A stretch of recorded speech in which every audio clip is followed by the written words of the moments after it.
Scariest is the Oaks, a house in the country which I rented for the summer. As an author, I write tales of mystery and murder, but the things that happened in this house were far more fantastic than any story I've ever had published. I brought a staff of servants from my city apartment, and my maid Lizzie Allen, who had been with me nearly 20 years. Lizzie? Yes, Miss Cornelia? Is the car ready? It's at the door. Look, Miss Cornelia, them servants you brought from the apartment are talking about walking out on us. Really? Oh, I know they don't like it here, but I didn't think it was that bad. Well, they've been hearing things about the killer that the police call the Bat and the murders that he committed here this past winter. Now people are saying that he's back again. Well, how can they be sure of that? Has he committed another crime? No, not yet, but that ain't saying that he won't. Here's something else. You've heard about the bats they have here, animal bats, the kind that fly. Yes. Look what it says in this magazine. This is a report from the State Health Department, and it says some of them bats is rabid. Well? And that ain't all. And now there's a rumour going around that it was the bat himself, the killer I mean, that released the rabid bats in this neighbourhood. Oh, that's ridiculous. Well, the housekeeper, the cook, the butler and the upstairs maid don't think so. Well, I can't help what they think. If hysterical nonsense like that can scare them out of their good jobs, it's their loss, not mine. Come on, Lizzie, I've got to get to the bank. Drive directly to Zenith Bank, Warner. I'm afraid we'll have to hurry, it's near closing time. I'll get you there, Miss Van Gorder.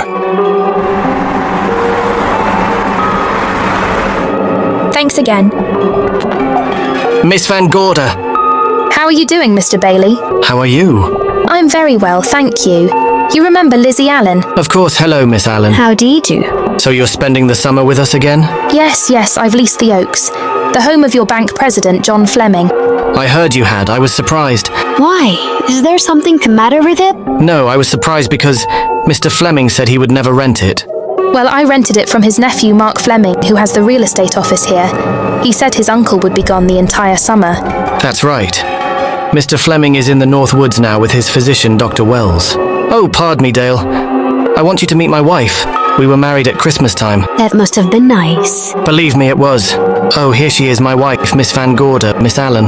How do you do, Miss Bailey? How do you do? Quite new in Van Goyder. Yes. Oh, well, I read every murder mystery you ever written. I just adore that Glade one. The Private Moil of Dr. X, even though it gave me shivers. Only the shivers? Scared hell out of me? Well, I really means that Miss Corney killed them off in that one. When you refer to my books, please don't call me Miss Corney. Pardon me, Mr. Bailey. Mr. Hines is here to see you. Oh yes, excuse me, please. Don't be strangers now. No, we won't. Oh, so you're a bride? Not since Christmas. You know, I'm sure I've seen you. Well, I used to be my husband's secretary here in the bank. Of course I remember. May I welcome our most distinguished visitor back to Zenith? Oh, that's very charming, but... Lieutenant Anderson. Lieutenant Anderson, of course. Chief of Detectives of the Zenith Police Department. This is Miss Allen. Miss Allen. How do you do? Lieutenant Anderson is one of our favorite citizens. He's on the bank's board of directors. Not bad for a policeman. You must have made a good thing of it. Well, I saved my money, if that's what you mean. It's near closing time, and I've got some business in the safe deposit vault. Please come and see me, Miss Bailey. Oh, I'd love to. And you, Lieutenant. Thank you. Goodbye. Goodbye. Nice to have met you. My, what a charming woman. She moved into the Oaks just the other day. That house is a proper sitting for a writer of mysteries. Oh, it certainly is. Vic, what's the matter? Come in here, both of you. Andy, we're in trouble. Wendell Hines came in to pick up $350,000 worth of bonds that we were holding as collateral for a loan. They were kept in our special vault. Mr. Fleming and I are the only officers of the bank who have access to that vault. So? The Hines bonds are gone. That's not all. Other negotiable securities are missing from what I can gather short of a careful check. The bank has been looted of over $1 million worth of securities. You'll have to notify Fleming. I wish I could talk to him. Unfortunately, he and Dr. Wells are deep in the woods. They can't be reached by phone.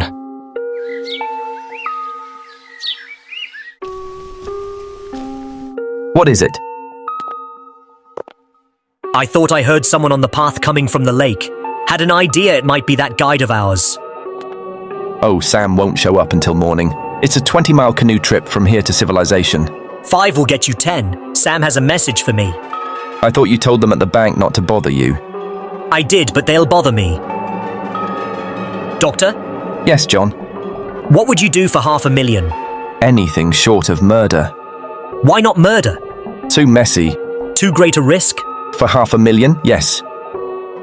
I pinched $1 million from the bank. I'm not kidding, I embezzled it. Not that I think you wouldn't do it if you thought you could get away with it. I got away with it. I'm not talking about currency. I took negotiable securities that could be converted into cash. I have the cash in 10s, 20s, and 100s. And I'm your doctor, not your lawyer. Why tell me this? You'll find out why. Who's going to take the blame for the robbery? Bailey the cashier, they'll never suspect me. I like Bailey. Oh, so do I love the guy. I gave him his first chance. He has a lovely little wife. Charming girl, was the best man. Where's the $1 million? In my family's tomb in Zenith, in the crypt with my father's casket. I don't buy that, John. No? No. You forget that I had you in charge when you were a very sick man, when you raved in delirium and I heard you talk about a hidden room. Now, where else could you put a hidden room except in that mansion you built? That white elephant you call the Oaks. Look, everyone knows I have a bad heart. Who would doubt it if you wired the bank directors that my heart is failed? That I'd fallen from a great height here in the woods and that I was badly smashed up? You could ship the body back for burial and instruct them not to open the casket due to the condition of its contents. Well, you realize, of course, that we had to have a body to put in that casket, which means that we'd have to deal with an undertaker at this end. Of course. But where do we get a body? Couldn't we provide one of our own? How about Sam? Sam, our guide? Sam weighs about as much as I do. He's practically a hermit. He wouldn't be missed for a long time. The local undertaker would know him. Not if we made him look as if he'd been in a serious accident. But if Bailey is going to take the blame, why do you have to do this? A jury might acquit him. In that case, I'd be a logical suspect. I could disappear, of course, but it's safer if they think I'm dead. What if I don't go for this deal? In that case, it would be too bad. You mean you'd kill me? What else could I do? Now that I've told you about the $1 million, I'd say you were shot in a hunting accident. Look, Doctor, if you can find another body instead of Sam's, it's all right with me. There's $500,000 in it for you. I'll do my best. I smell smoke. So do I. What's that noise? Look, Doctor, the woods are on fire. It's coming this way. We've got to get out of here. We will, as soon as I provide that body we were talking about.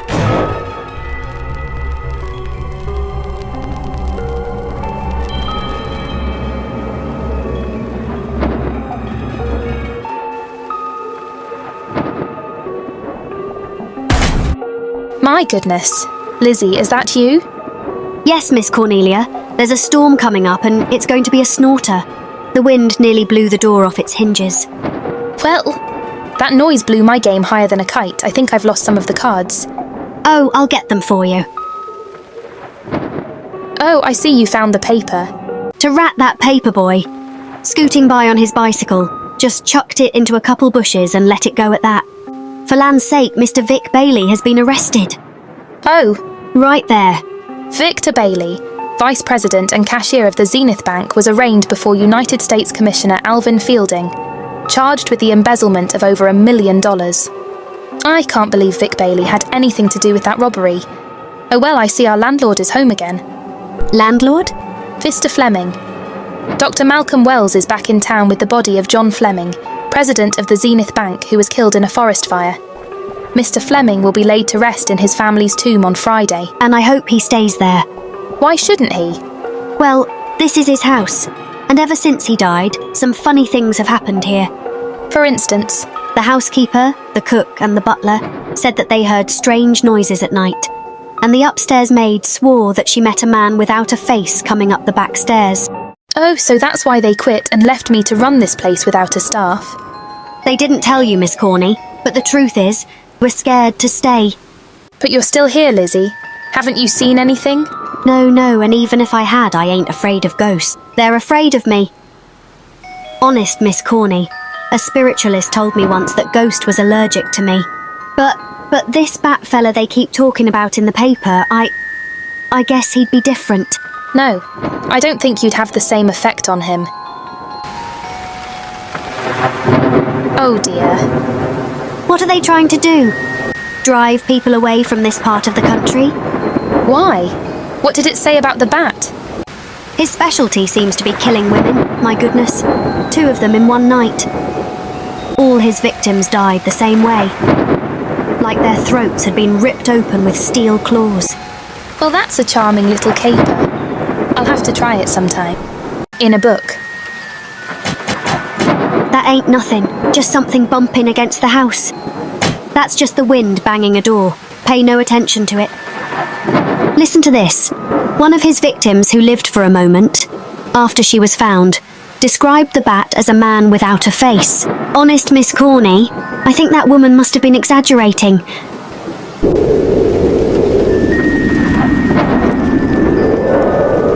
That's just that heavy tapestry at the top of the stairs.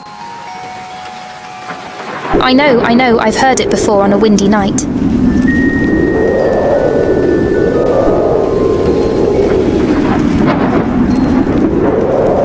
But that sound a little was someone on the stairs. I know there isn't. Least there shouldn't be. There ain't. Them is just the noises you hear in any old house on windy night. It says here that the bat never leaves no fingerprints. That's understandable. Having no face, he probably has no fingers either. Lizzie. And that, I suppose, is the cat dropping its dentures. No, I don't think so. But I think it's something should be looked into. Now who chucked him down here? The wind, I hope. There must be a window open up there. No, Lizzie, let him lay, let him sleep it off. I hope the power lines don't go down. Put the lights out. We'll check the windows in the living room and drawn the curtains, and then we'll go to bed. Yes, ma'am.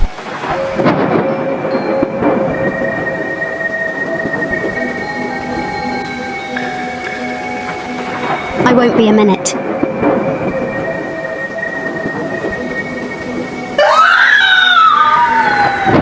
Miss Corney! What was that? Oh, when I went to get the paper, I turned the latch off. I forgot to turn it on again. He's out there. He was coming in. He might have got you. Oh, but he didn't, and he's still out there, thanks to you. Now you hurry now, go, we'll call the police. No, I won't leave you, Miss Corney. Are you okay? Yes, ma'am, I'm okay. Okay.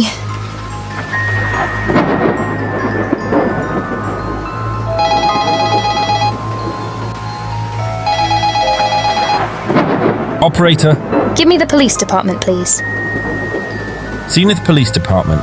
This is Cornelia Van Gorder. I'm living at the Oaks. We know about that, Miss Van Gorder. Just a moment ago, a man tried to force his way into this house. You're not alone there, are you? What about your servants? Well, I have none except my chauffeur, and he's away. Won't be back until the morning. Now, there's only 2 of us here tonight, and we're going to lock ourselves in my room. Now, if any of your men see anything, will you have them call me? I'll send officers over there right away. Well, thank you very much. Come on, Lizzie, we're going to sleep in my room.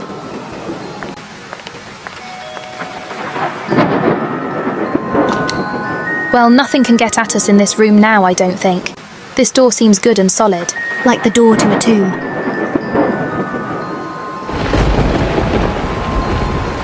I think that couch will be comfortable. It's some extra bedding, you know, it's in the closet. Yes, ma'am. Let's see now. No bolt. No, that's not so good. Ma'am, what's that for? That, my good woman, is a booby trap. If anybody tries to open this transom, this'll be knocked off and we'll hear it fall.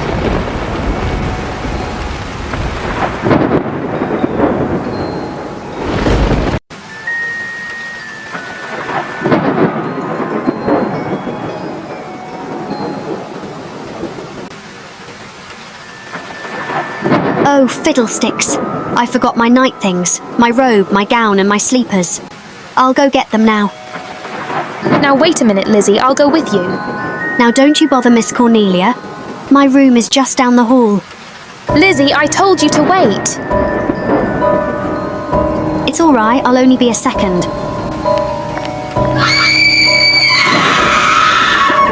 Get in here, get in here.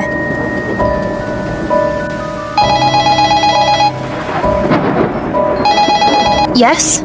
Miss Van Gorder? Yes? Zenith Police Department. There's a police car just outside your house, and the officers in it have reported that there's no sign of a prowler anywhere on the grounds. Oh, the man is inside now. He's in the hall just outside my bedroom. Have your men break through the kitchen door and search this place from top to bottom. Okay, Miss Van Gorder, sit tight. I will. I have a gun and I know how to use it.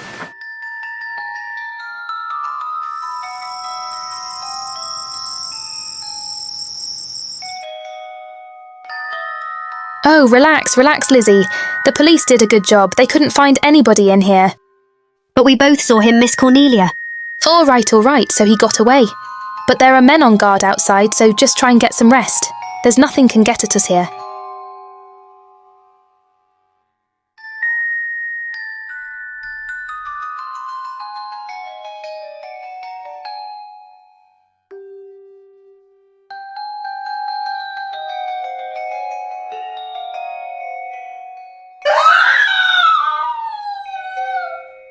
Oh, Miss Cornelia! Miss Cornelia! What? What's the matter? A bat! Oh, nonsense, you've had a nightmare. Maybe I did. But there was a bat and it bit me. What? It flew in that closet. Good gracious, Lizzie, you're right. Operator, will you get me Dr. Malcolm Wells's office, please? No, I don't know his number and I have no phone book up here, but this is an emergency. Will you connect me with his office, please? Oh dear, I'm going to get the rabies. Hello? Hello, Dr. Wells' office. This is a call service. Dr. Wells is out at moment, but if you give me your name and number, I'll try to locate him. Well, this is Miss Van Gorder of the Oaks. My maid has just been bitten by a bat that may be rabid, and she must have treatment as soon as possible. And I was told that Dr. Wells was the nearest physician. I'll try to find him for you, and if I can't, I'll send you another doctor. Well, thank you very much. Oh, he's out on a case. Oh, I hope it's not a delivery, a baby. I mean, they can be terribly complicated. It never bothered me none. Oh, Lizzie, you never had a baby. Of course I didn't.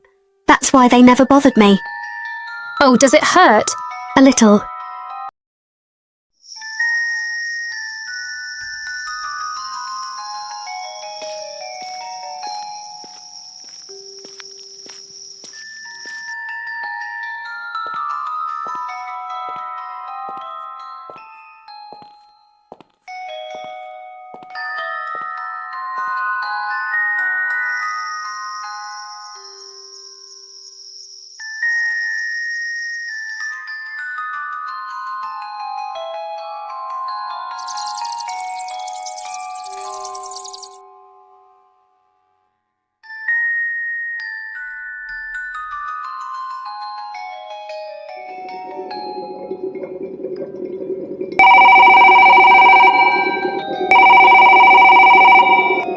Dr. Wells, are you there, Dr. Wells? This is the operator. Your call service is on the wire. It's an emergency. This is Dr. Wells. This is your call service, Doctor. Oh, hello. I was just doing an experiment. I left the receiver off. That's what I thought, but I kept trying. Miss Van Gorder at the Oaks called and said that her maid had been bitten by a bat, and she's afraid it might be rabid. What? Oh, all right. Tell her I'll be right over there.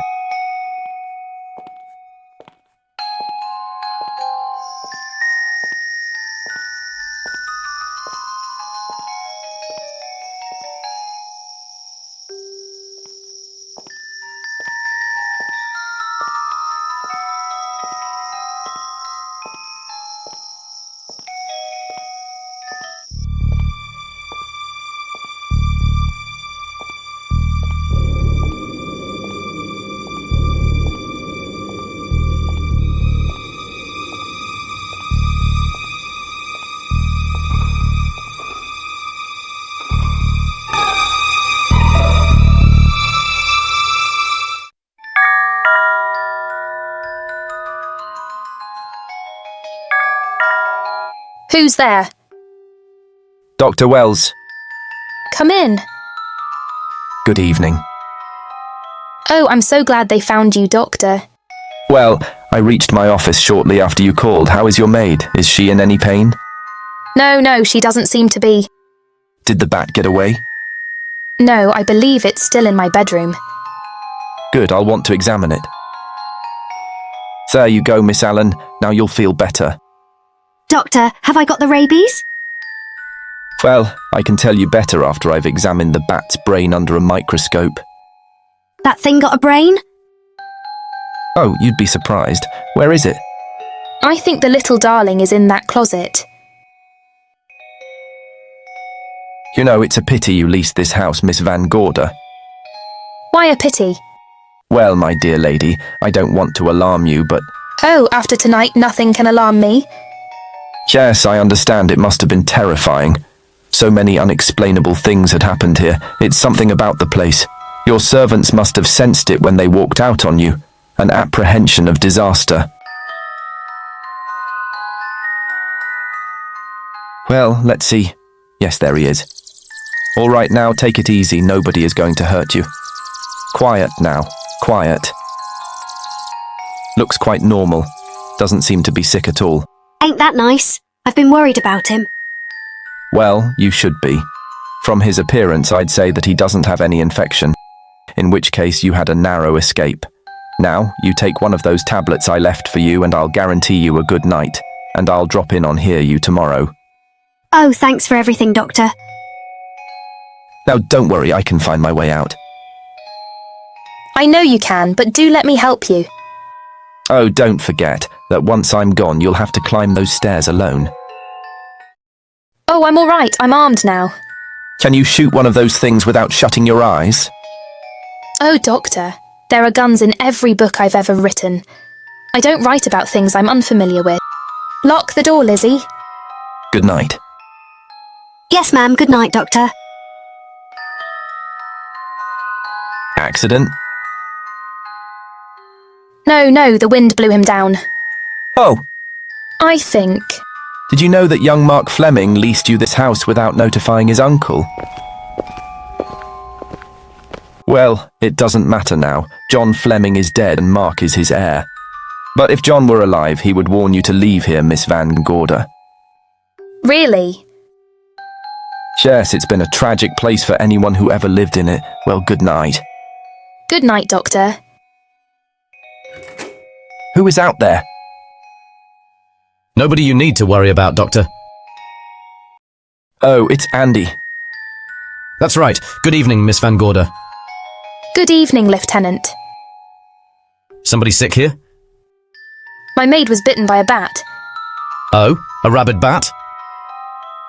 Well, I'll know for sure when I get to my lab. I caught the bat. It happened indoors. In my bedroom. How it get in? Well, there are ways a bat could get in a house. You ought to know. I spotted this hole in the window the minute I got here. That's where the two-legged bat got your door open. Miss Van Gorder told me that she phoned headquarters at Zenith. Yes, I phoned twice. The second time was after the prowler got in the house. We're in headquarters, Andy? No, but they contacted me. An officer came and searched the house from top to bottom, but they couldn't find the bat. You better have this window fixed tomorrow. Oh yes, I certainly shall. And I better be going. I'm due in surgery at 8 o'clock in the morning. Good night. Good night, Doctor. There'll be a man patrolling the grounds all night, Miss Van Gorder. Oh, thank you. And nobody inside, Andy? Why should there be? How do you know but what the bat is hiding somewhere in the house? I'm quite sure he isn't in the house, Doctor. Not now. Good night. Good night.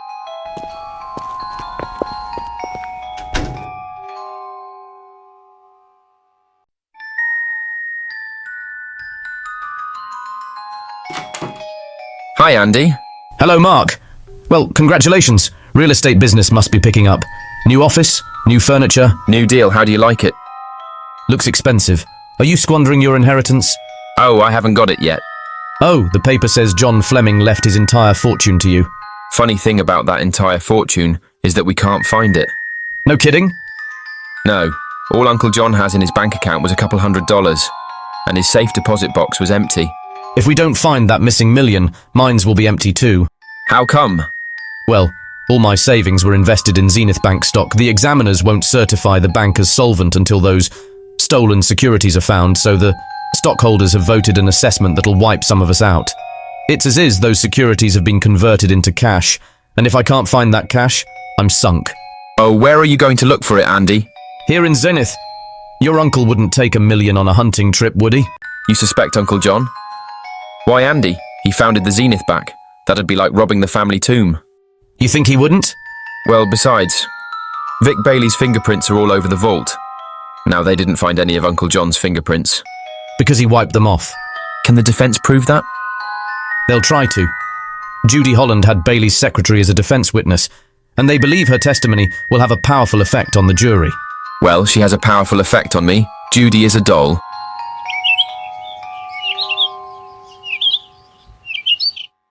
Here's the book you mentioned, Judy.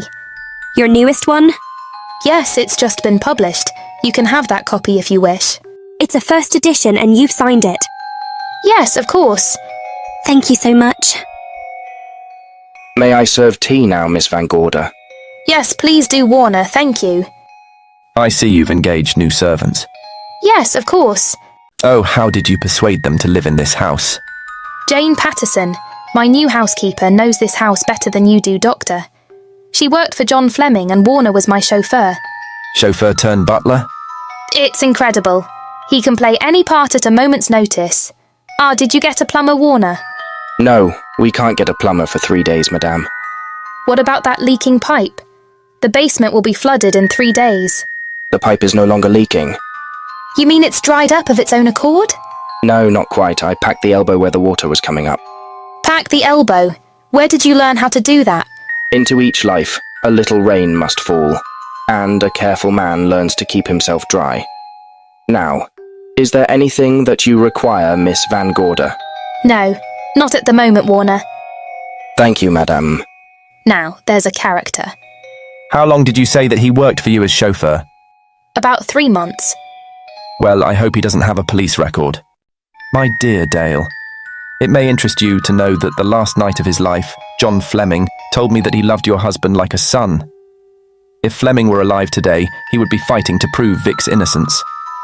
Could Mr. Fleming prove his own innocence? Miss Van Gorder, can there be any doubt about it?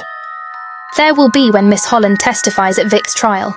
Oh, you know something that we haven't heard yet, Judy? Something I saw with my own eyes. She's not permitted to say what it was. My dear girl, I wouldn't think of asking her, but let's assume for a moment that Fleming did steal the $1 million now. What would he do about it? Where is it? Hidden someplace where he could lay his hands on it without getting caught in the act.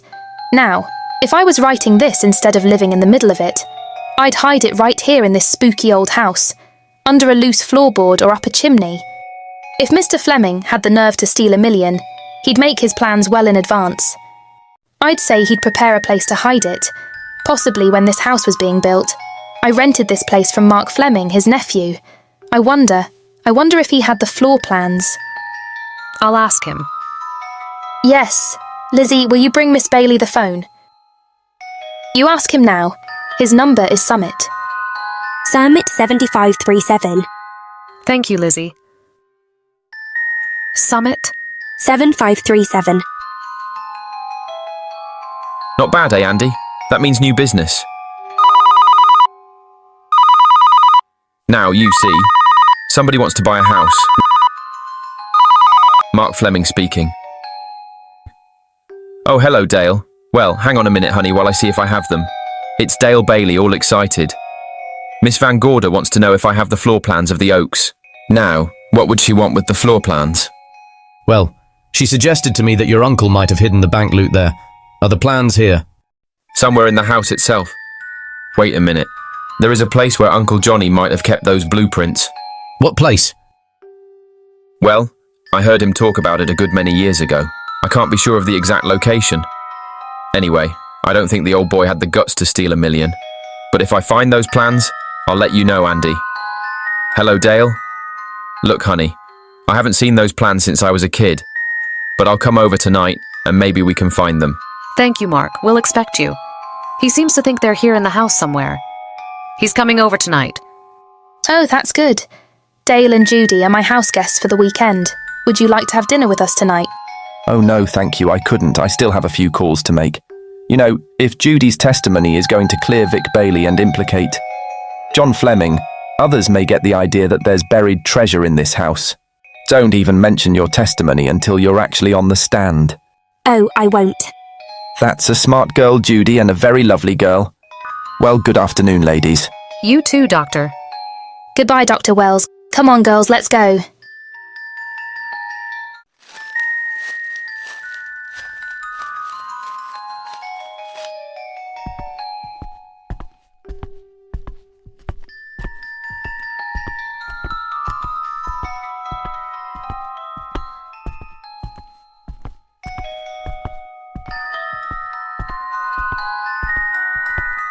So many unusual things have happened here this summer.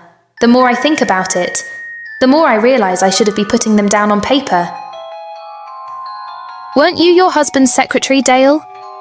Yes, I was. You take shorthand? Well, my dear, if you'd like to have your mind occupied, I want you to work with me while I write the story of this fantastic criminal, the Bat.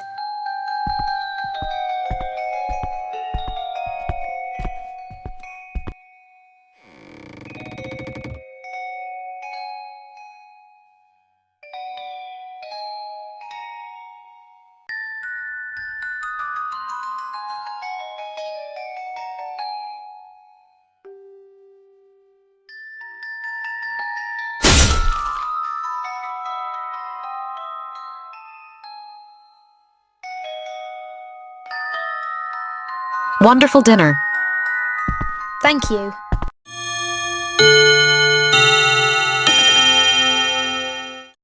That clock hasn't struck the hour in the last 10 years, if I'm to believe what Mark Fleming told me.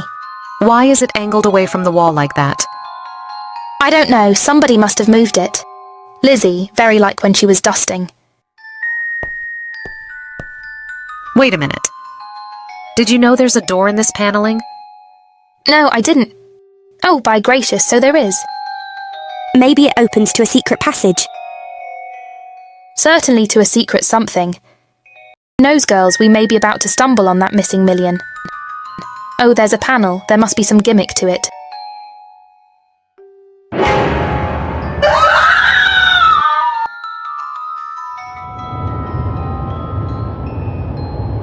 Calling car 11, calling car 11. Proceed to the Oaks in Zenith Township immediately. A homicide has been reported.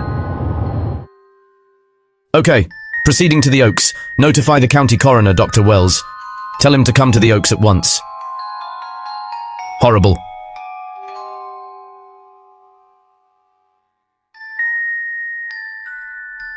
It's as if his throat had been torn by some creature with fangs or claws. That's his sign. We found it on the others he killed. I'd hoped those reports that he was up to his old tricks again were pure imagination, but apparently they're based on fact. He's come back to the scene of his kills. Yes, that's who I mean, that's who did this, the Bat. Who found Mark? We all did.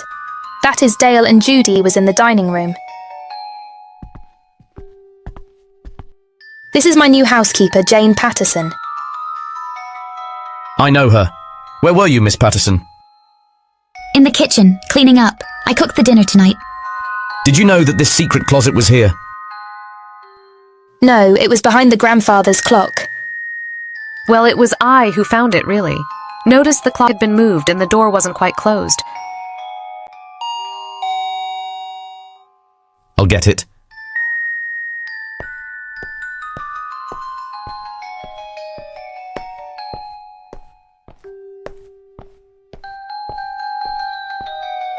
Who is it?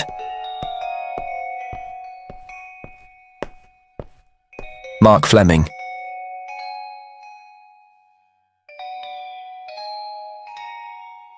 You saw the same wounds on the others.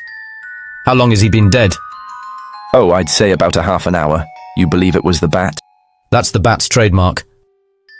Perhaps he's still in the house. It's possible. Why should he be? Because he's looking for something, and like you, he believes it's here. And he's a persistent killer. I would advise you get out of this house as quickly as possible, notwithstanding our expert police protection. Have you called the morgue? They're on their way here. Good, I want to examine the body before they get here. May we take it into another room? Yes, to the sunroom in the back. Thank you, give me a hand. Excuse me.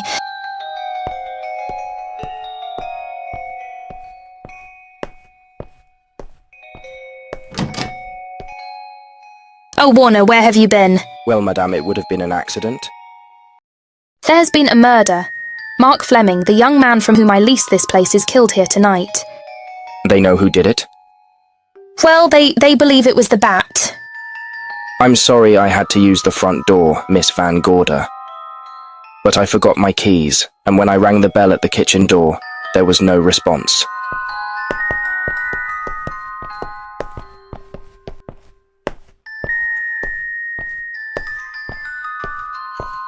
Oh, this is Warner, Lieutenant. He's my butler. He was my chauffeur. Why, did you promote him? Well, it's very difficult to find a butler. They don't like service in the country. Have you been a butler before? I've served in many capacities, sir, but this was my night off, and I forgot my keys. I heard that part. What time you leave the house tonight? Oh, about 6:30. I had dinner at Wiley's Roadhouse. Can you prove where you spent the rest of the evening?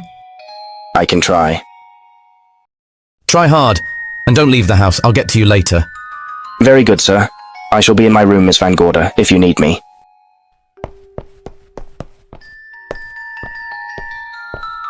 Surely you don't think he's... Warner and I met before. I can't recall where or when, but I will.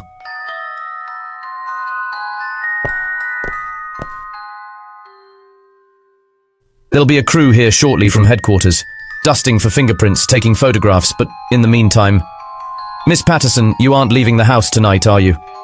No, Lieutenant. Don't. I'll talk to you in the morning. Good night. Good night, sir.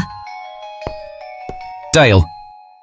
I was with Mark Fleming this afternoon when you talked to him about the floor plans of this house. I heard him tell you he was coming here tonight. Dale called him at my request. She told me he was coming. Who else heard her tell you that? Judy, Lizzie. And that nice Dr. Wells. Dr. Wells? There are few killers who kill for the fun of it. The bat very likely is a mental case, and I'm convinced that his crimes are motivated by his mainly personal gain. There's $1 million at large, and he's going to keep on hunting for it until he lays his hands on it. Now, these young ladies are staying here tonight? Yes, they're my house guests. Well, when my crew arrives, we'll be busy for a while.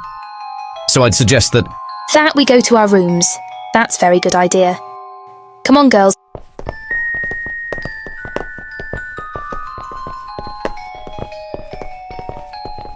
What about a police guard for this house tonight, Lieutenant? You've got one. I'm going to cover this place tonight from the attic to the basement.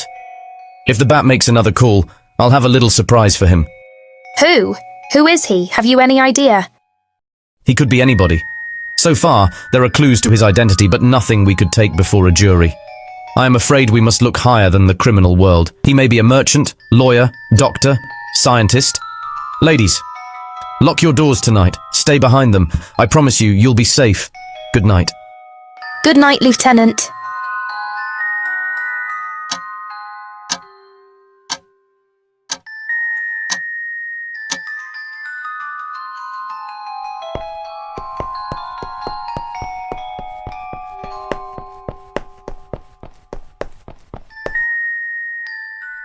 Poor Mark.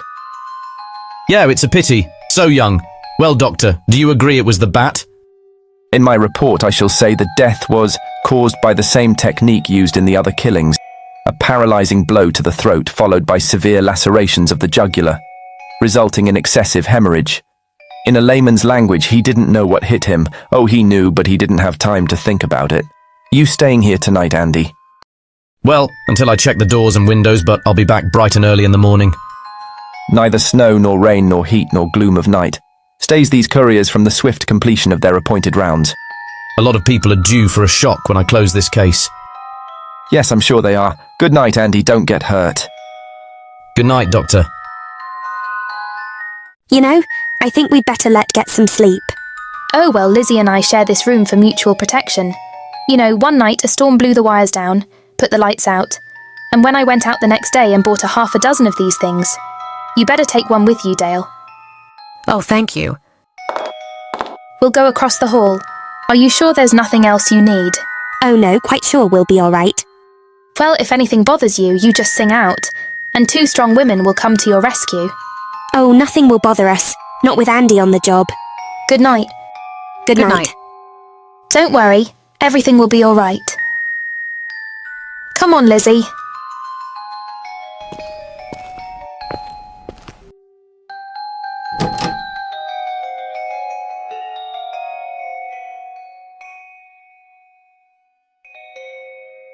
No, I don't think I'll sleep tonight. All I can see is poor Mark Fleming staring at us. I thought that when people died, their eyes closed, as in sleep. Don't think about it. I bet you're thinking about it. No, I was thinking of my poor husband sleeping in jail tonight. Oh, Judy, I love him so much.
Should we call Miss Van Gorder? She'll hear it. How can she help but hear it? Besides, we don't want her to think we're a couple of hysterical women. I'm about to become one. I've had it for one night. Dale, you're not going out in that hall. I want to know what's happening up there. But Lieutenant Anderson said if we stayed behind our locked doors, we'd be safe. Vic isn't safe locked up in that jail. Suppose that stolen money is in this house. Mark Fleming seemed to think it was. Maybe that's what somebody is looking for.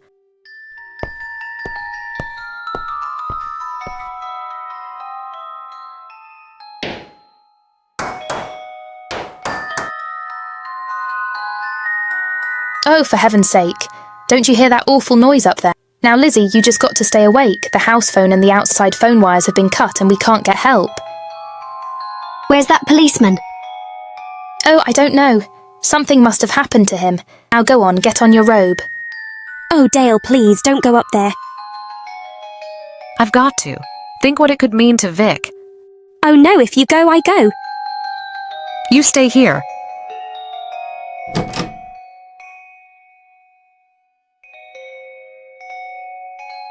You wait here, I'm going to see what it is. Oh, please let me go with you.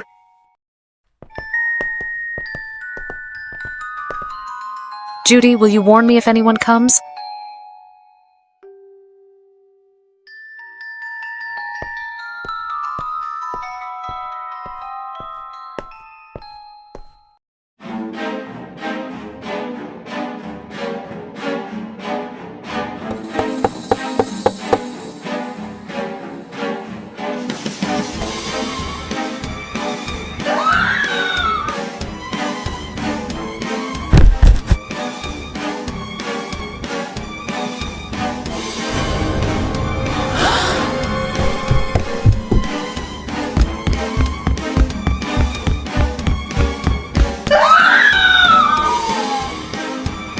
Judy! No! Not Judy!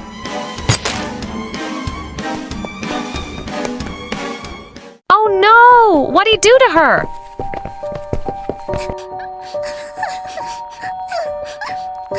Give her to me, I'll look after her.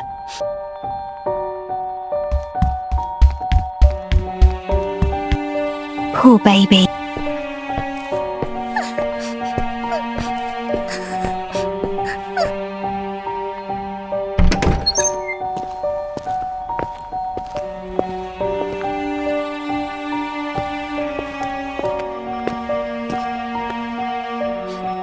The bat. Yes, the bat. He caught her at the head of the stairs. We saw him rushing down the stairs as we came out of the room. I hurled that after him. I hit him, I believe. I'm going to cover this place from attic to basement, you said. Well, what were you covering when that poor child was murdered? Where were you? I saw a man outside on the grounds. I went out there and hunted him. I heard him in among the trees, and so I followed the sound of him as far as the brook down near the back road. And then I lost him. I'd rather give my own life than have this happen to Judy. But I told you to stay in your rooms and lock your doors and stay there. What was she doing at the head of those stairs? That was my fault. They heard a strange noise. Heavy pounding in one of the rooms on the 3rd floor. We all heard it. I wanted to see what it was. Judy, she wouldn't let me go out by myself. I made her stay on the balcony. What about your new butler? Well, he's in his room, I suppose. Oh, Miss Patterson.